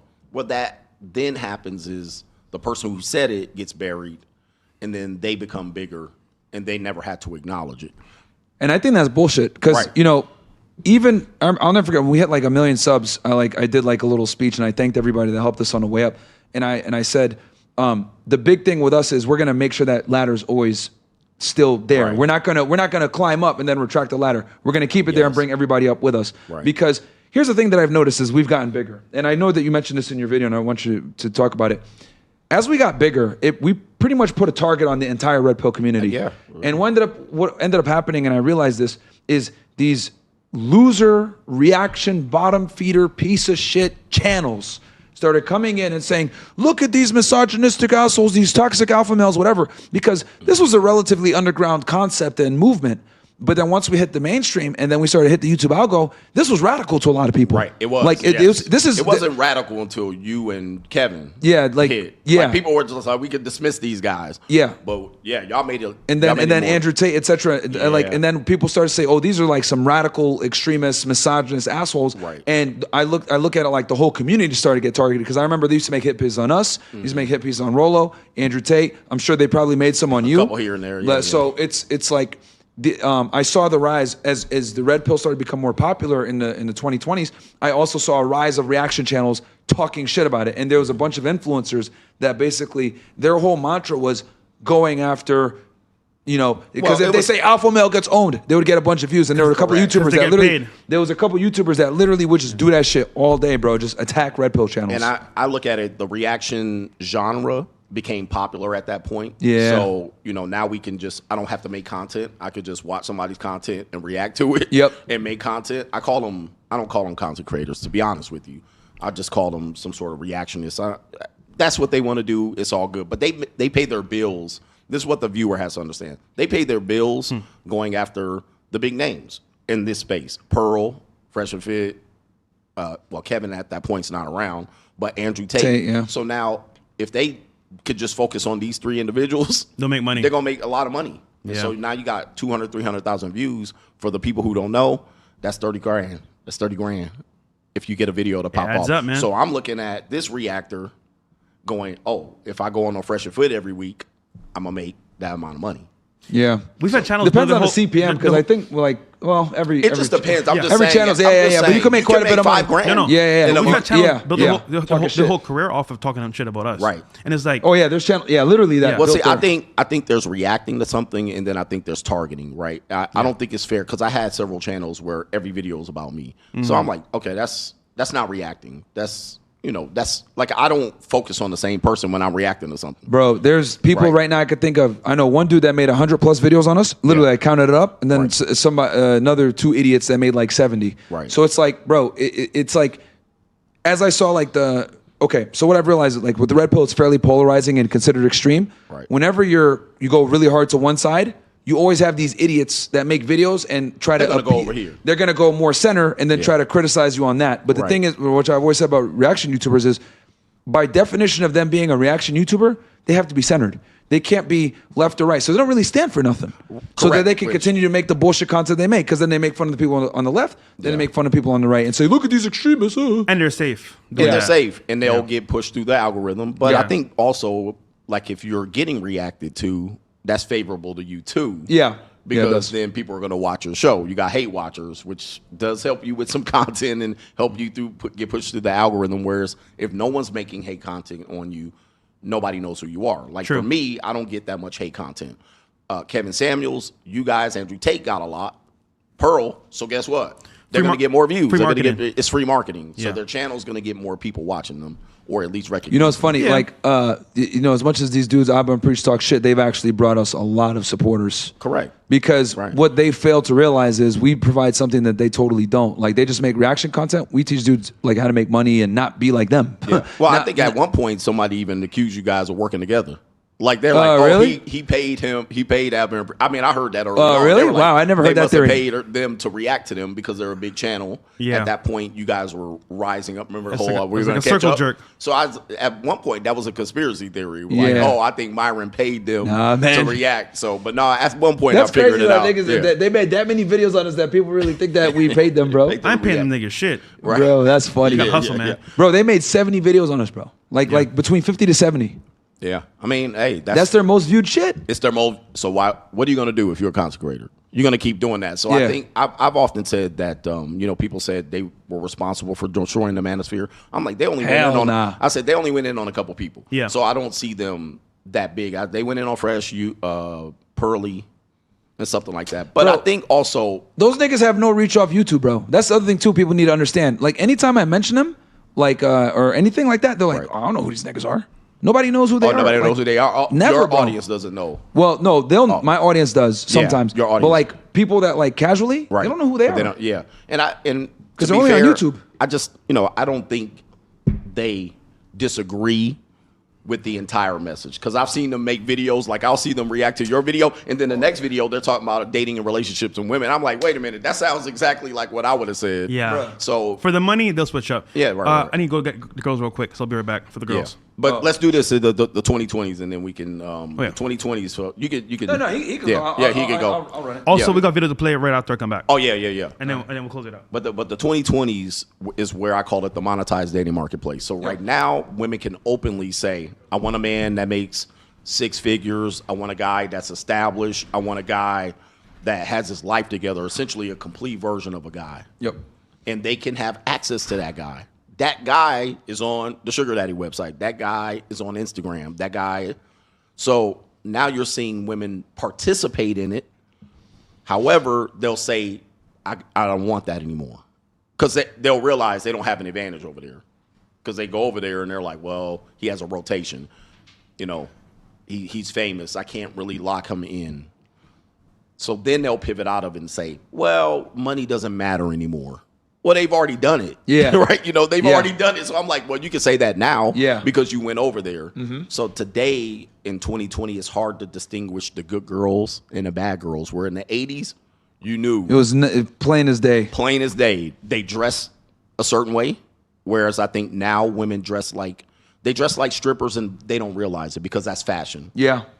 I was with a young woman. She was one of my young girls at the JUCO. Hey, nice. But I remember we were at a strip club. I took her to a strip club. She was a little bisexual chica, flatback supreme. But anyway, we were at the strip club. She was like, "Oh, they're wearing what I wear." I said, You're wearing what they wear. Yeah. So Yeah. that's how different it is with men, the women that are. Well, and that also goes to show how much we've made it mainstream for women to behave and dress like streetwalkers, bro. Like streetwalkers. But then they try to not, just because I'm dressed like this doesn't mean I am. Oh, yeah. Now, in the 80s and 90s, when they dressed like that, that meant they were, right? That was the uniform.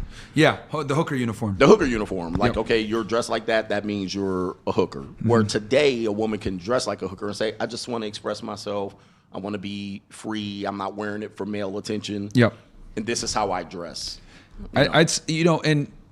Now that we've recapped like almost 30 plus years of like, high programming and dating and everything else like that, what would you say are the 5 biggest differences between now versus, we could say, the 90s? Okay, so obviously women are extending their single life. Yeah. They're extending their single life. Instead of trying to settle down at 20, 22, 24, where they call that a child now.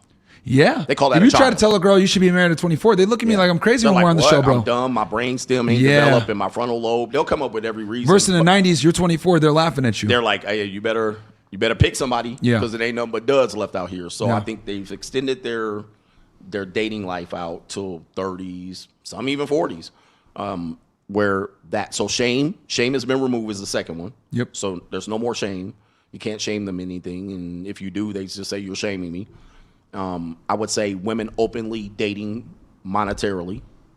Okay, he needs to make 6 figures, or any variety of that. Where bottle service girl can want a high value man. Like these are all monetized dating, sugar babies, and this type of thing. Would it be fair to say that like back then in the 90s, like women understood where they understood where they stood as far as like what they can attract? Because today it's like, to me, I look at it like women are delusional and they overinflate their sense of self-worth. Right. Back in the 90s, was a girl that was a 5.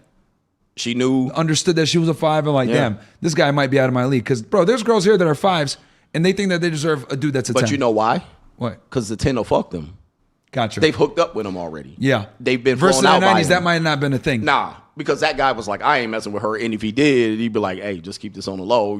Don't say anything. Keep it on the down low. Yeah. Don't tell anybody I hit. So yeah, basketball players, like the high school basketball player will fuck the nerd chick. But the nerd chick knew not to go blow up his spot. Gotcha. Right. But today, She'd get an NBA player to hit her up on hit Instagram. her up. And then she coming out telling you, hey, you ain't, I was with Jalen Green. I was with. Gotcha. So now the woman could say, Women were a bit more humble back then. right, if I got him, that means that's the new level. They cannot go backwards in lifestyle. Women do not go backwards. I've always said that. You heard Yeah. that? Chris They can't Rock go said that. backwards, bro. So once she's experienced a guy like in high school, if you had a car, she not dating nobody without a car. Yep. If you have an apartment, she not going back to the dorms. Yep. If you have a house, she not going back to an apartment. Right. It just goes along. If you have a luxury car, it's hard for her to date you with a Toyota. Yep. So they don't go backwards. So once they've experienced it, that's where they are. That's their new level. Yeah. You can't tell them otherwise. And to be fair, dude's still banging them girls. So Yeah. I mean, Damn. So, do you feel sorry for not necessarily feel sorry, but guys are kind of cooked, huh?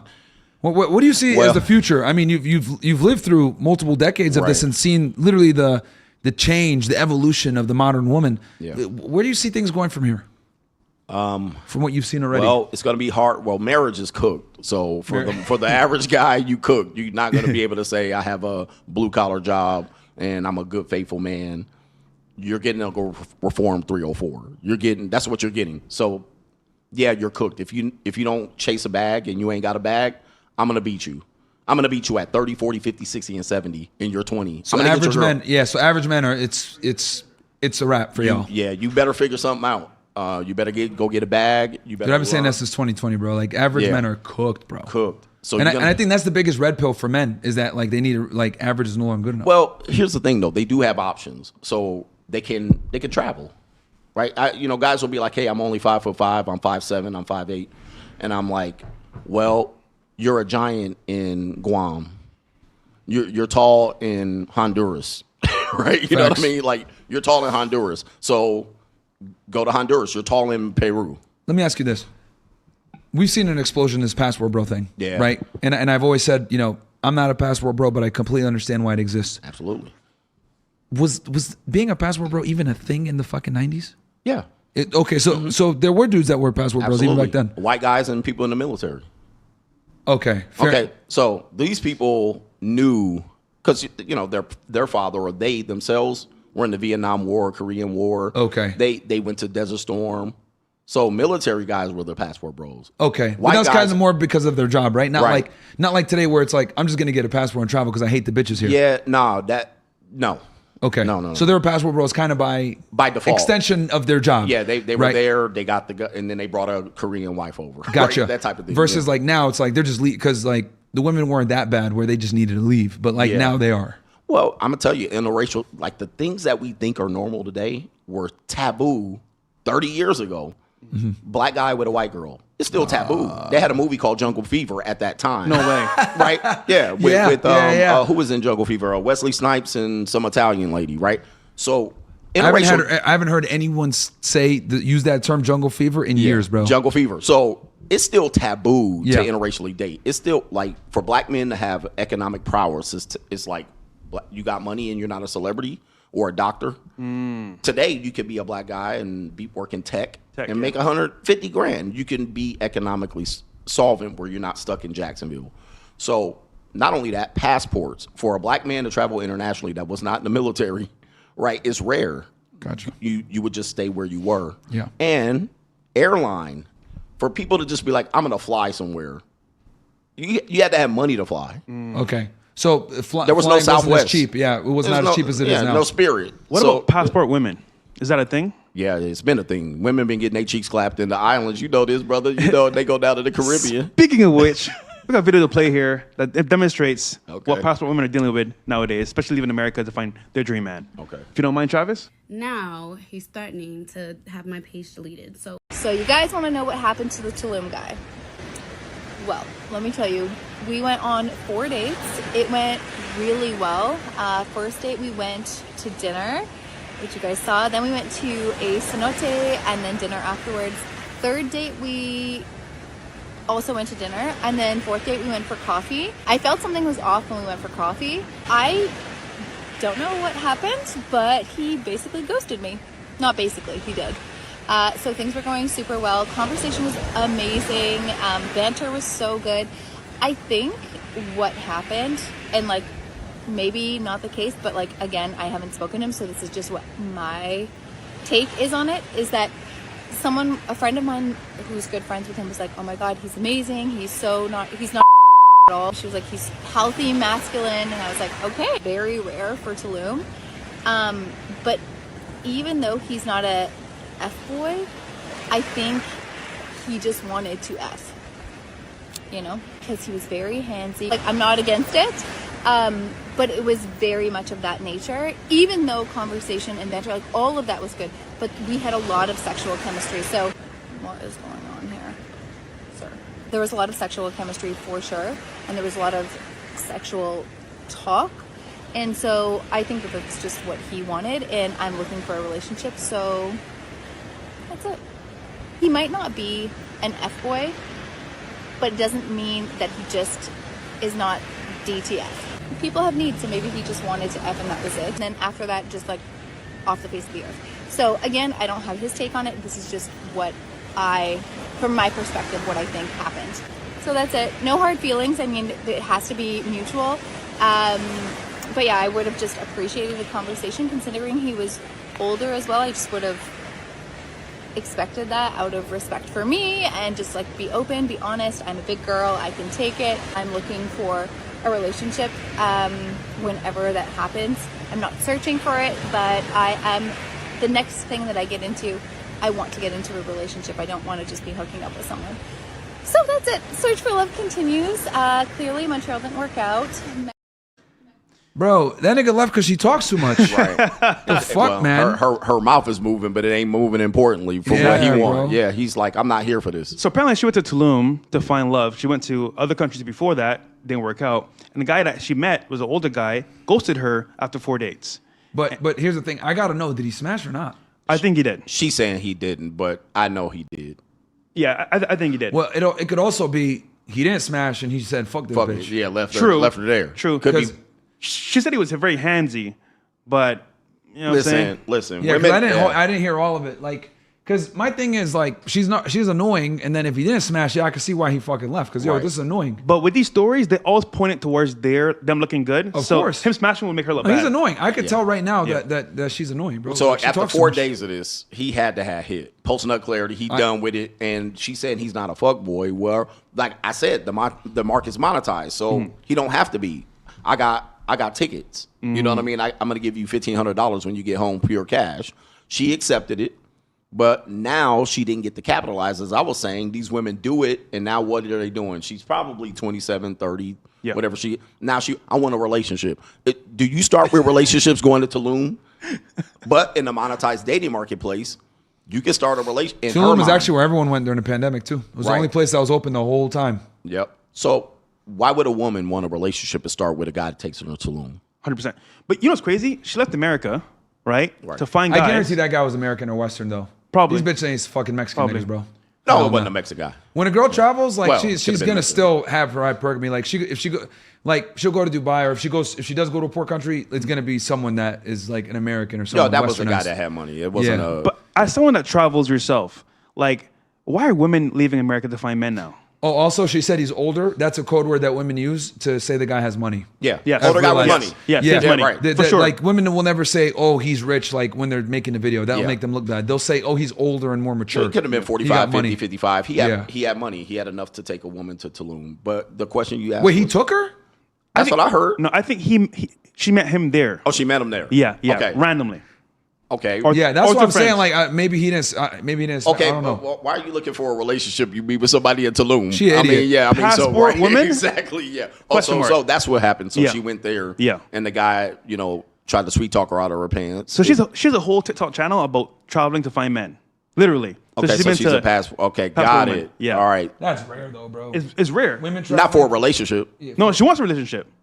Well, Which it's would be rare hilarious. that she's gonna find that because I'm gonna show you this. Think about this. Think of all of the countries where you say men leave this country to find women. Mm-hmm.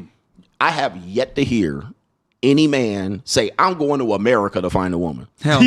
Yo. Not one. Hell nah, Facts. bro. Hell They no. go Damn. everywhere but America to Yeah. find a woman. So Hell no. there's no man on the planet that says I'm gonna go to. And think about this: we have more single women. We have attractive women. Yep. We have women that are. Nobody says I'm going to America to find. They're a coming woman. here for tourism. They're not coming. Like the girls as a whole. That's not why they're coming here. That's Like, not what- when yeah. niggas go to Colombia, they're going to fuck girls. Exactly. They don't come to America to fuck girls. That's like Right. making life harder on yourself for no goddamn Why would you reason. do that? I mean, Yeah. you're dealing with highly hypergamous, mistrustful women that have been promiscuous. They don't have shit. Like nobody's coming here to rescue women, and you would think, even in the black community, you got 78% single women there, and these women are all tens and queens. Not anybody's coming to get them. Now, And they're in poverty. Like you would think you Well, could go to St. Louis and The other clean thing up, too but is they nobody will. outprice themselves from the market. So like they're in the U.S. with super high standards, but they're hoes. Right. So it's like dudes got to come in here and pay full price to these girls that like quite frankly don't fucking deserve it. Why? Yeah. but notice, right? He had the power to walk away. Why? He had money. He had money. Guys, get your money up, man. Link down below Yeah. for the course, for crypto. Listen, Bitcoin's down right now. Is that what, 80K? It's in the description. We got it in the description. Yeah, down below. YouTube and Rumble. Yeah. Travel the world, get your money up, and enjoy life. Because remember, he walked away from her. Said, fuck this shit, I'm out. I'm pretty sure he smashed, though, from my point of view. Yeah, I mean, I don't know. Yeah, yeah. Well, let me just but tell you, somebody that- you know, whether he did or didn't, either way, she's insufferable, and she couldn't keep him because she was annoying, and she talks too much. I can see why. Because Right. she wouldn't care if, like, for example, him smashing and leaving is worse because she's talking about it now in Right. detail. If he didn't smash it, fuck this nigga. I don't Right, care. she wouldn't Well, care. 4 She wouldn't dates, care. I bro. 4 agree. dates. She might have been invested at that point. 4 dates, bro. Nah, bro. Not That 4 nigga days. spent Well- that much time talking to her. She might be invested at that point. Nigga, she don't care. And here's the other thing too about women that I realize: women are okay with going to the internet and taking their L's online. Like, bro, could you imagine? Like, you got flaked on, you got shit on by a girl. You go on the fucking internet. Oh my god, life sucks, bro. Women are the only retards that go on the internet and complain about their But we dating should life love and how that, they got though. how they got ghosted. It's good for they us. still But trying we to It's do should. it. good for us. That's good for It's us. good Yep. intel. Yeah, it's good for us. Good for 'cause us. now we can just look and go, hey, there's another one. I see a Yeah, pattern here. it's good Exactly, intel. yeah. Yeah, But to that point, notice, right? She's upset that he walked away. From my experience, it's only because he smashed Correct. and then dashed. I had Otherwise, to. why talk about the story? 'Cause now you look crazy a little bit. well, bro, I agree I've with seen that. girls, bro, not smash, but still get mad when a dude leaves them though. I mean, I've seen it where Wait, to not smash though. like he didn't fuck. Okay. But he stopped talking to her, and she enjoyed the conversation with him. She thought I could string this nigga along. You know what I Well, mean? she thought she had a gum. She thought she had one on the hook. Yeah. So yeah. She's like, I got him on the hook. He's already invested. He's gonna want to hang out with me. But she went out with him 3-4 times. Listen to that's fine. details? But I have seen it where the girl liked the dude, and then she didn't want to give him no pussy, and he said, "Fuck this bitch," and he left. And she complains that he left because she ain't give him no pussy. She sucked his dick at least. Something. Yeah, right. She did something. She did something, bro. dropped that She did. I agree. She did dropped that something. net, yeah. I agree. She did something for sure. All right. And they sure. got another video as well. Bro, girls that go to Tulum are sluts. Yeah, 100%. Yeah. By themselves too, it's crazy. Hell nah. Listen. Oh, bitches that travel by themselves? Whores. Listen, let me tell you something. If a Big woman horse. leaves the country, this is code word for she getting dick down somewhere Facts. else. I mean, there's no way they Especially when they're getting foreign dick, man. Well, because I know when I travel the country, I'm going to put hands on some hips. So I know what they do. When I leave the country, I'm folding something up like a love letter from the 2nd grade. Shit, man. All right. And then last video here. Now he's threatening to have my page deleted. So if you know. Because you did a reaction to this on your actual X No, account. I just tweeted about it, but yeah, we could play it. You want to tell them a little bit about that reaction? I'll ruin it though if I do that. Cool. All right, Yeah, we'll do it let's after. play this girl. She's talking Alright, so- about a certain rapper that you guys are probably all familiar with. So this girl came on the podcast about a year and a half ago. So about how she's an entrepreneur, she's doing her own thing, she's a single mom. And we're like, okay, cool, whatever. Bro, you're good at remembering these. I don't Yeah. remember her, man. Yeah, a gorgeous doll. She wasn't rude, but she was like there. Mind you, Did she get kicked out or no? I don't think so. All right. But mind you, she was dating this rapper the whole time, talking about she's independent, and I'm like, wait a minute. And I see her out, and I'm like, gotcha. So let's see what happens when after this relationship has ended, how she reacts to this interaction. Now he's threatening to have my page deleted. So if you know, go follow my other page. But it's like, at the end of the day, babe, I will take this off TikTok and we will go to Instagram with it. Okay? I will go to Twitter with it. I will go to ever social. Listen, babe. Who are you playing with? Bro, don't worry. Don't text my phone. Don't text. Excuse me? Bro, I don't know you, bro. Stop fucking playing. I don't know you. Listen, at the end of the day, I promise you, on my life, on my fucking life, on everything in my life. All you had to do was shut the fuck up.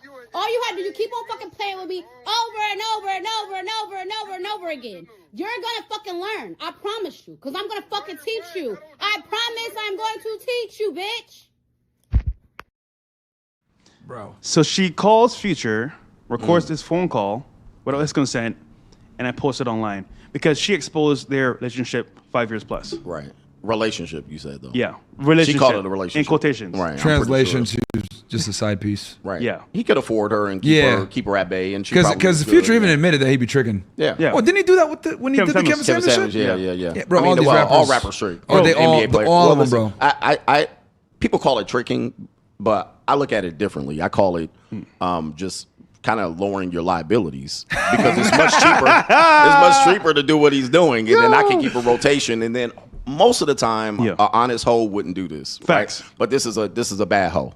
So, and I think the reason why is he kept her too long. Yeah. So now she's she's hurt. more Invested. attached and hurt for it. And of course, if he was removing any monetary value, this is her only recourse. I said from the 80s and the 90s, there was a phrase called sprung, right? Where a woman was sprung on you and you were sprung on a woman. Like T-Pain. today, women don't have that as much. Yeah. Right? The only time they do have this is when there's something else attached to it. So I tell guys, Monetary. a woman can never really love you. She loves you, and I love you for what she loves you for what you do for her. The minute you remove that one thing, she'll fall out of love. And I think women today are more they can handle a lot of the rejection. They can handle the breakups and just move on because they have a lot more options. They can be like, all right, nigga, you don't want to do that? I'll just go back on Instagram or I'll go back on Tinder. Where in the 90s, there was no other thing to go back to. She just go back to her college. I'll say this: Right. women absolutely get over men way faster now because they're more promiscuous and they have more options. So, like, that's one of the telltale signs actually of a chick. Instagram. Yeah, I mean, if you think about this, where I said for women, 80% of the men are invisible. And women are like, that's not true. I was like, okay, go park in Target parking I think lot. it's 90, bro. As a woman, go park in a Target parking lot. Tell me, and go in and go out. How many men did you see? 1, 0. She didn't see the guy pushing cart. Facts. Right? She didn't see the guy bagging groceries. Facts. She didn't see the creepy dude walking down. She didn't see any of those. Now, I'll tell a guy, do the same thing for a guy. He is acknowledged and saw every woman in and out from the time he got out the car, and he could tell you, I saw the granny with the soggy titties. I saw the girl over there. I saw this girl with the big booty. I saw the girl at the makeup counter. I saw the clerk. I saw so we see everybody. They tend to say, this guy's not valuable to me. I don't see him. Yeah, dude. Good point. Right. That's so true. We say it all the time. Like you go to CVS, you don't remember nobody from your trip to CVS. Oh, there you go. Yeah. Right. And and it's true. But like us, it could be a chick behind the reception thing. Right. We'll remember her. She got buck teeth. Yep. Big ass bifocal glasses, and we'd be like, I think I could do something with this. Transform I her. can fix this up. You know what I mean? Put some man. braces on her, and then I can clean her up real good. Yeah. Yeah. So cool. Just to close this off real quick, how does a man bent or I guess level up to have freedom in life and have the actual power to say, no, I'm good. I want her and live. I want to say win at life at large. Dude, man, for guys, I think the best course for young guys to stay single. You know, we promote this for women. Stay single in your 20s. But then you have guys out here, but I want love. I'm like, well, who? These girls are out here 20 to 32 doing what they want. They're not settling down. So I'm telling guys, do the exact same thing and build up abundance. You have to build up leverage and options. If you don't have leverage or options in this dating marketplace or in marriage, you're cooked. So you're begging, and now you don't have negotiation power. Yeah. Good point. Stay single. And then last thing, what does JUCO mean?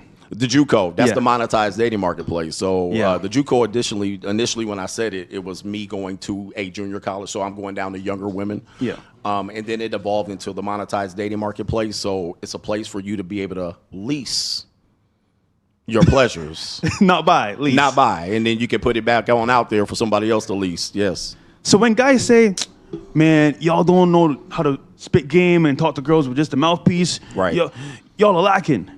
What do you respond to that? The mouthpiece is for, number one, low quality men for broken women. So that's normally the people for women that are going to respond to that. Now, you still do have to have a conversation and be able to talk no matter who you are, whether you got $1 million or you got done. But guys that solely depend on that don't realize that the quality of women they're getting are trash. They're broken. They're broken into a million pieces. So they are going to possibly react to a guy that's spitting game. But in 2025, game is dead. All right. It's only going to be for broken niggas and broken women. Damn. Yeah. That's real talk. Any last questions for Coach? No, I'm good, man. I mean, we had because when you were gone, we were definitely chopping up about a bunch So, of Coach, stuff. where can you find your brother? And Man, what's up Greg, next? The Coach Greg Adams channel, the Free Agent Lifestyle channel is where I live stream every day. Every day but the Saturday. What time do you But go I'm live? here. I go live at 8 o'clock on the West Coast. So I get everybody through their work day. I'm streaming for 7 to 8 hours a day during the weekday. So I get you through your work day. Then you can come home and watch me.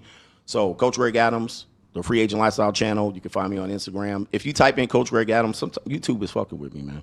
Sometimes Let's my fuck channel with don't us even too. come Everybody. up. Were you on the DHS hit list? No. No, well, I always say I wasn't in the top 10, right? Okay. But you guys got to realize that list was 30, 40, 50 people. Okay, you're on that list. Right, you know what I mean? You're But 100% so everybody's on the list, Yeah, but bro. it's a matter of where I was. I Bro, wasn't on the top 10. every Red Pill channel is like shadow band of hell, Yeah. and like everyone's views are down, and like it's just Dude, bro, you can type in my name, Coach Greg Adams, and my channel will not come up. Yeah. The big channel will only come up. We're in shadow search. banned. I got to that's search crazy. for it to find it. You gotta like, search go for it, yeah. all the way down. You know what it is, bro. But you know what? Now with Trump in office, he literally signed an executive order on day one. No more government collusion, because that's what it was. Yep. DHS wrote a fucking hit piece on us, on all of us, Andrew Tate, Pearl, Yep. you, Everybody, yeah. Sneeko. We're all put on this list, and even they were bitch saying ass, like, even bitch ass MTR. Right. Who's that, right? Everybody. He was like number 2 or 3 on the list. Nigga's a simp, bro, anyhow. Right. yeah, he ain't Red Pill, but Yeah, he's like, he just reacts to our shit. But Right.